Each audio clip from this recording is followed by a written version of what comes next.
Today I thought I'd show you how to create some lift in your eye, but also by adding a touch of green.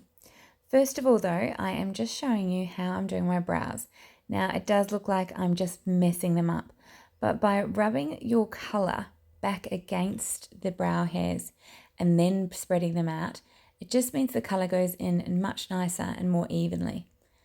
So I'm just combing that through. So once again, just pushing it against the brow hairs, really creating that shape that I'm after and getting onto the skin just to make sure that the brows are nice and defined.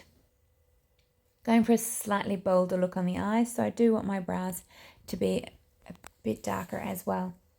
So I'm going in with the Youngblood Weekend palette and I'm taking the darker shimmer, so it's like a chocolate shimmer, and I'm placing this on the outer 3/4 of my eyeball. And I'm just making sure that I don't go above the crease there. This is the lighter shimmer and I'm popping this in the inner corner of my eye and meeting that other shimmer.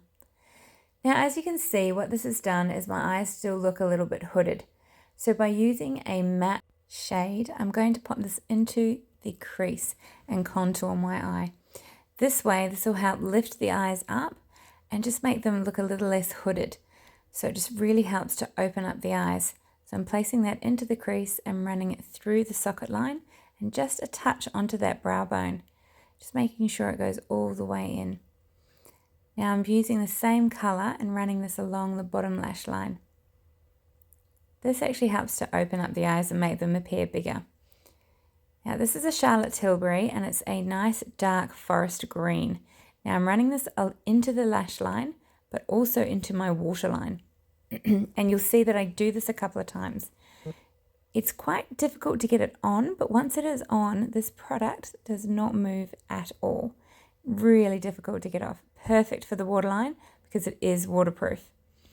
So this is my touch of green. So it's a great way to add a colour to your eye makeup without it taking over the makeup. It picks up the colour in my shirt and it's just a really nice hint of green. I'm also placing that along the top lash line as well. I'm going in with that matte shade under my eye again, just to tidy that up. This is the Blackout Mascara by Youngblood. Now I noticed I just had to do a little bit of blending on my cheeks there.